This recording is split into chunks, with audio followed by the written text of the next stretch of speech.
Hi guys, welcome to Full Time Devils. I am Adam McCullough, and today I am joined by Tel from the Football Terrace and Andy Tate, and we're going to discuss the upcoming Manchester United game, our final game in the Europa League, away to Zorya Luhansk in Odessa, Ukraine. So it's going to be an interesting trip for Manchester United. Boys, thank you for joining me. Hope you guys are doing well. And firstly, we're going to talk about this being a potential route to the Champions League. Now, we know if Manchester United get a point or more in the final game, we are likely to go through to the knockout stages. If we lose, we can still go out if Feyenoord win, but a draw or more and we are through to the next stages. Do you guys think this is a good possibility of us going through to the Champions League via the Europa League, especially given the way our league form has been? And I'll come to you first, Terry. Look, I think it currently feels like this is their only way into the Champions League next season. But they've still got 9 games to go if we get through the group stages. United can't and haven't won away from home in Europe for quite a long time. So I don't see it being, it's not our only route, but I don't see it being any more difficult than finishing in the top 4 in the Premier League because the Thursday, Sunday thing, I don't think it should affect players, but it seemingly does. And English clubs really struggle in this competition. So it is, but I don't think we're going to win it. I really don't. What about yourself, Andy? Do you think this is a likely possibility of us winning it? Because, I mean, we've never won the Europa League or the UEFA Cup, so there's that bit of history as well. But in terms of getting in the Champions League, it's vital for Manchester United. When you think about the sponsors with Adidas, we could lose money there if we're not in the Champions League. Is this a good opportunity for us? Yeah, we've got to take this olive branch and we've got to go concentrate our full resources because the Premier League, it's going to be tight to finish top 4. And it's a route into the Champions League. And personally, I think we turn it on in the Cups and we can be a Cup side this season. So it's going to be really hard in the Premier League because of our lack of form in the last few games. Are you guys disappointed that it's come to this? Or do you feel it's a result of us being in the Europa League that our league season has taken such a hit? And if so, then is it important that we make sure we're not in the Europa League next season? Do you know what? I think that I said this on a previous show with yourselves. I think that this nonsense of Thursday, Sunday, it's no different from Wednesday, Saturday if you're a football player. But I think because everybody talks about it being a physical issue, I think that gets into the mindset of the club and the players, and it does have an adverse effect. Am I disappointed by where we are? Of course, I want to be top of the league and scoring 5 goals a game. But I don't know, maybe the last 4 years has changed my perspective. It kind of feels normal to be in this situation, as frustrating as it is. But I always want to be in Europe. I want to see as many games as possible. I want to see United on the football pitch playing 50, 60 games a year. But that's just my view. Do you like the Europa League, Andy? We're in it. Let's just win it. I'm not a fan of it. I'm not a fan of it. I'm not like when David Moyes, we missed out with gigs at the end of the season. I was glad we wasn't in it. And now we're here. We've got to just concentrate. You got to take all competitions seriously. You really have. It does look like with the way the League Cup draw's gone, we've got a home draw in the FA Cup. Europa League, we're still potentially in the knockout stages. I mean, it does look like the Cups could take a big significance for us. And if Jose Mourinho could pick up 1 or 2 of those Cups, then it kind of takes the heat off him in the Premier League and he can tinker with things a little bit and find the right balance like he did in his first year back at Chelsea. Moving on from that subject, though, of the Europa League, onto someone that was the source of a lot of frustration, anger, and all sorts at the weekend. It has been before, but it felt like it hit new heights at the weekend after Fellaini gave the penalty away against Everton. Now, I'm of the personal opinion that Fellaini was in the wrong. He was stupid to make that challenge. He let his manager down. But also, you were always in danger of losing a 1-0 lead. And I felt ultimately the team has to be blamed because we should have been more than 1-0 up. Does Fellaini's mistake at the weekend mean that he has to be, is that the end of him now? Or is it just one of those things? Terry? Look, I agree with what you just said. Fellaini was an idiot and it was a ridiculous tackle. But the reason that we dropped points in that game and against Arsenal, Burnley and Stoke and West Ham wasn't because of Fellaini or Rooney or Zlatan missing chances. It was the collective team effort overall. That moment was the peak where the emotions of fans are really, really high. But I just think Fellaini obviously bared the brunt of the anger. If that would have been Herrera or Mata that are in vogue players, it would have been blamed on the team. It's because we don't like Fellaini. I don't like Fellaini in a United shirt. I don't want him to stay at the club. If this is the action that makes him sold and we bring somebody better in, then great. But I just think completely blaming it on one player, I just think it's a little short-sighted. Andy, you seem to have a different opinion on this, at least from what I've heard previously. Well, look, it was a stupid tackle. He let his team down. He had to face his teammates at the end. And he was like, you see the challenge? I didn't touch him. All right, the player would have played for it. But you don't make silly chances and fouls in the box. And he's cost us 3 points. Look, individual mistakes like Rashford against Arsenal, yeah, it will cost us if it was another player. But he is not a United player. I mean, I praised him at the start of the season. He had one good match against Southampton in my book. It was man of the match. If you can't mistake in the Charity Shield when I give it to Vardy, he's not a United player, and I think he should be made an example of. This is not Jose's team. He needs to find his own team, and if people need to be shipped out, so be it. And so long, Sideshow. Do you think that's a big part of it, though, that Jose still hasn't got his team? And do you think if he needs to start being a bit more ruthless than in that aspects and maybe not giving opportunities to players like Fellaini who are going to let him down?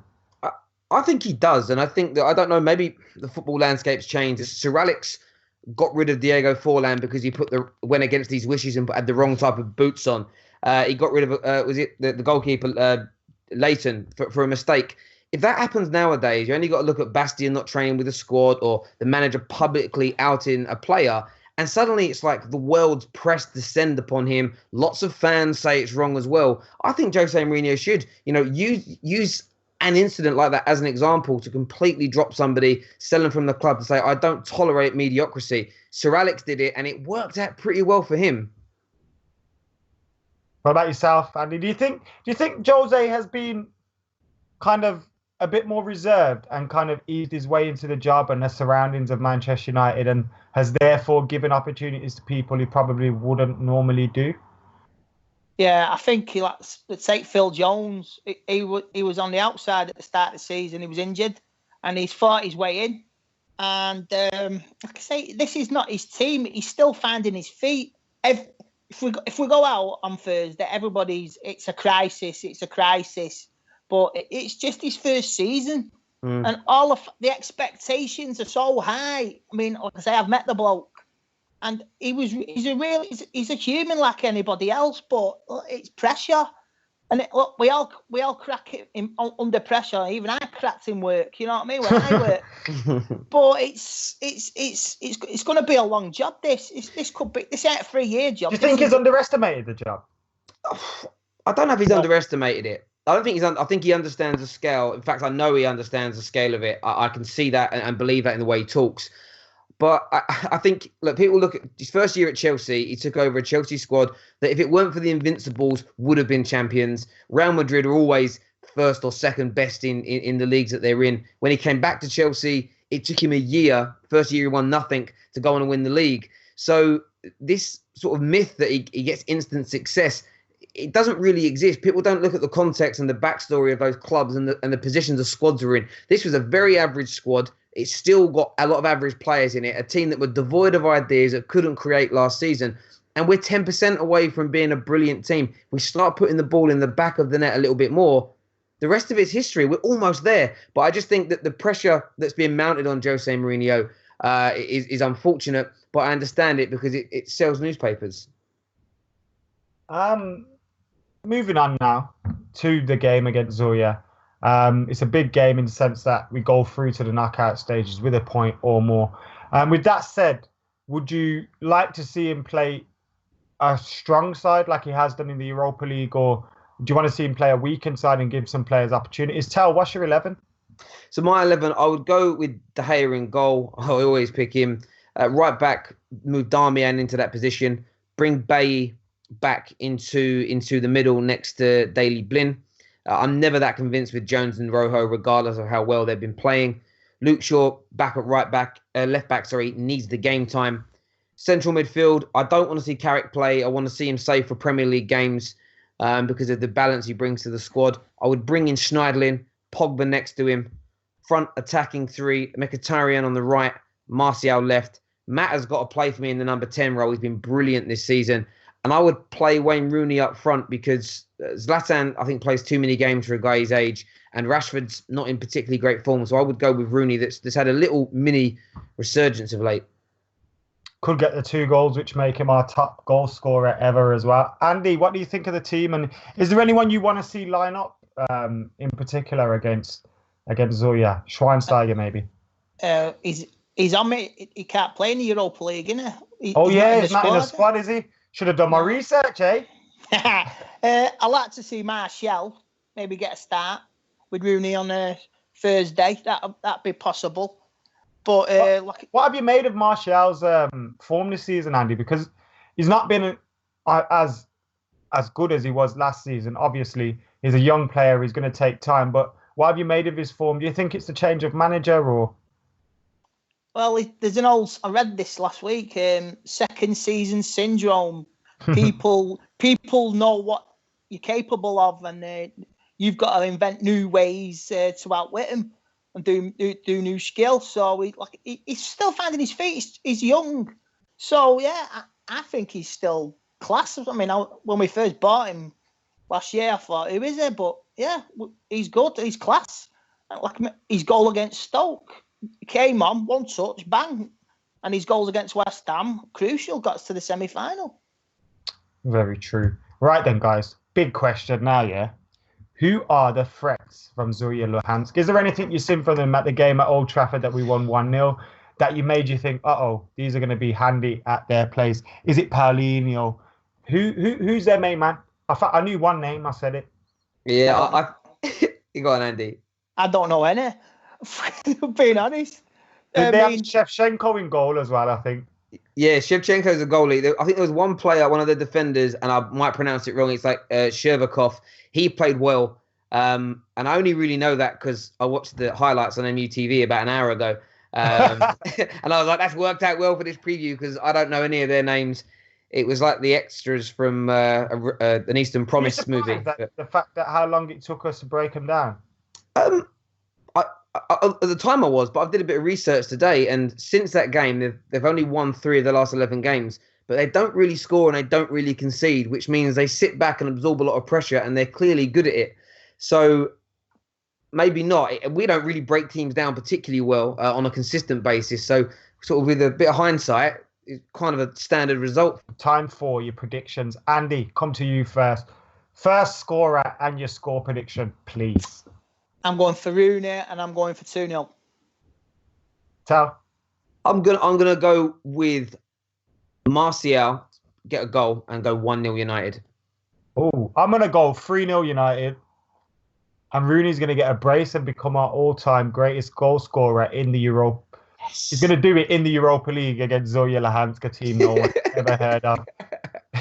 That's nice, isn't it? Anyway, thank you for joining us here today, guys.